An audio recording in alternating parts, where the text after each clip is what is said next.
Yeah, guys. Hello. Now we are coming with the NaCl lattice structure. Okay, that is also called as rock salt structure and halide structure. Now we are discussing about the some facts of NaCl. Now this is the experimental proof of NaCl R by R ratio means R cation by R anion ratio is 0.52. That is an experimental value, and when it is comes 0.52, so we can say it is directly octahedral.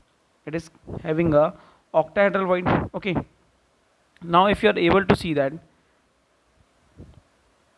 chloride ion and sodium ion in this, you can say rock salt structure, all chloride ions are present in the CCP arrangement like corner and the face center. CCP means FCC cubic unit cell. So chloride ion are such arranged in the CCP. मतलब ये कहाँ कहाँ पे arrange है, corner पे और face centre पे. Okay, now we can say about the sodium ion, sodium cation. और सोडियम कहाँ कहाँ पे अरेंज होता है, ऑल ऑक्टाहेड्रल वॉइड्स. और अपन को पता है एफसीसी के अंदर कितनी ऑक्टाहेड्रल वॉइड होती है, 4. और अपन ये भी बोल सकते हैं ये बॉडी सेंटर पे और एज के सेंटर्स पे अरेंज होता है.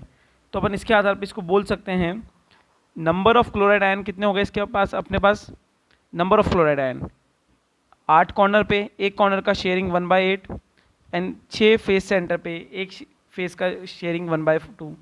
तो टोटल कितना हो गया 4.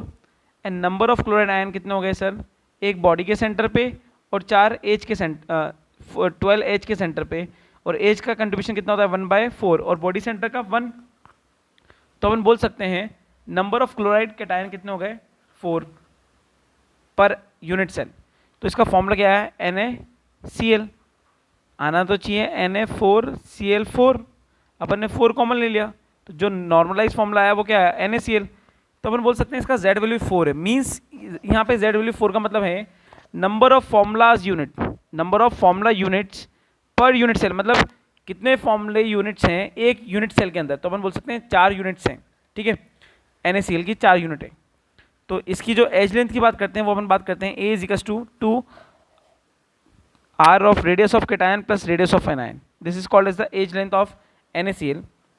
Now you are able to see that this is a 3D diagram in which red is called as sodium cation and chlorine is called as yellow. Okay, so we can say that directly. This is the age length. You are able to see this is the age length A. So half of this is called as A/2. So age length is nothing but radius of cation twice of radius of cation plus twice of radius of anion. Okay, now this is the another important part, coordination number. In coordination number you can say Na coordination number is 6 and Cl coordination number is 6. What is means by coordination number? Sir coordination number वो number होता है जिससे sodium atom attach है, जिससे chlorine atom attach है.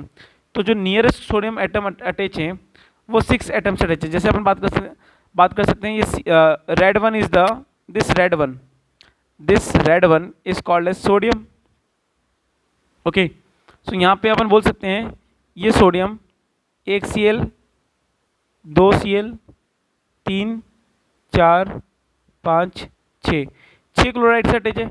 तो chloride भी कितने से अटैच है सर, 6 से अटैच है. ओके, अपन बात करते हैं अब इसका एक एडवांस लेवल जो क्वेश्चन आता है, नियरेस्ट एटम क्या हो सकते हैं, नेक्स्ट नियरेस्ट एटम क्या हो सकते हैं. अगर मैं बात करता हूँ नियरेस्ट एटम की, तो क्लोराइड आयन अटैच होता है. सोडियम के नियरेस्ट कौन सा होता है, क्लोराइड आयन. अपन ने अभी ऊपर बात करी, अगर नियरेस्ट की बात करी, रेड वाला कौन सा था, क्लोराइड आयन. अपन इसके नियरेस्ट में कितने बात कर सकते हैं, देखो कि 3D में देखोगे तो ये येलो वाला क्या है, क्लोराइड. ये येलो वाला क्या है, क्लोराइड. ये भी येलो वाला क्या है, क्लोराइड. ये भी येलो वाला क्या है, क्लोराइड. आगे वाला भी और ऊपर वाला भी क्या है, क्लोराइड. तो एक Na नियरेस्ट एटम, मतलब जो नियरेस्ट डिस्टेंस है वो क्या हो गई सर, इसकी A/2 हो गई. अगर ये पूरी A थी तो इसका हाफ कितना हो गया सर, A/2 हो गया. तो A/2 distance is the nearest distance of the from the sodium metal. मतलब A/2 डिस्टेंस कहाँ से नियर है सर, कहाँ से नियर है, अपन बोल सकते हैं सोडियम से नियर है. किसके नियर है, क्लोरीन आयन के नियर है. तो किसके नियर थी, क्लोरीन आयन के. कितने, तो इसका कोऑर्डिनेशन नंबर कितना आ गया 6. तो डिस्टेंस कितना है A/2 पे. तो इसका नेक्स्ट नियरेस्ट एटम कितने डिस्टेंस पे होगा सर, A/√2 पे. क्योंकि आपको पता होगा, अगर मैं क्यूब की बात करूं, जैसे आपको दिख रहा होगा एक क्यूब, क्यूब में ये रेड वाली को अपन बोलते हैं फेस डायगोनल, याद होगा इसे आपको। इस येलो वाली को बोलेंगे अपन बॉडी डायगोनल। तो बॉडी डायगोनल की डिस्टेंस है √3 है, तो इसका हाफ कितना होगा, √3a/2। फेस डायगोनल की डिस्टेंस कितनी है, √2a, बॉडी की √3 है, तो इनका हाफ कितना हो गया sir, a/√2, because as length मैंने क्या लिया a, तो जो a/2 होगी वो सबसे कम डिस्टेंस है, then a/√2, then √2, √3a/2, then a, then √2, then √3a। Okay, तो अपन बोल सकते हैं इसके अंदर नियरेस्ट एटम कितनी डिस्टेंस पे, a/2 पे, तो नेक्स्ट नियरेस्ट किस पे होगा, a/√2 पे, उसका कोऑर्डिनेशन नंबर कितना आएगा, 12। फिर next to next nearest atom कितना होगा सर, अगेन Cl आयन होगा, कितना कोऑर्डिनेशन नंबर होगा उसका, 8 होगा, तो वो कितनी डिस्टेंस पे होगा, √3a/2 पे। तो उसका next to next nearest atom किस पे होगा, क्लोराइड सोडियम पे, उसका कोऑर्डिनेशन नंबर क्या होगा, 6, कितनी डिस्टेंस पे होगा, a पे। कैसे पता पड़ा, a की डिस्टेंस सबसे √3 की डिस्टेंस सबसे ज़्यादा है और a/2 की सबसे कम है। अपन इससे निकाल सकते हैं, एक बार अपन को पता भी है, अपन ने पहले भी कर रखा है ये बात। अगर मैं बात करता हूँ इसके एग्जाम्पल की, तो इसके एग्जाम्पल क्या क्या हो सकते हैं sir, halides of chlorine bromine, sorry halides of lithium, okay, halides chlorine bromine iodine किसी के भी हो सकते हैं सर, किस किस के, लिथियम मेटल के, सोडियम मेटल के, पोटेशियम मेटल के, रुबिडियम मेटल के। और अपन ऑक्साइड ऑफ आयरन भी बोल सकते हैं, और भी और एग्जाम्पल होते हैं, जैसे एग्जाम्पल तो आप और भी ले सकते हो सर, जैसे मैं ऑक्साइड्स ऑफ सोडियम भी ले सकता हूँ क्या, मैंने कहा ले सकते हो। अपन बोल सकते हैं कि oxides and sulphides of alkaline earth metal, ठीक है। और अपन बोल सकते हैं यहाँ पे AgCl भी बोल सकते हो आप बोलने में, तो AgCl ले लिया आपने, AgBr ले लिया आपने, ठीक है, अमोनियम का क्लोराइड ले लिया, ठीक है। तो ऐसे कुछ एग्जाम्पल्स हैं, तो ये चीज़ें आपको ध्यान रखनी है। आई होप आपको मेरी बात समझ में आई हो, तो इस वीडियो को लाइक एंड शेयर करें।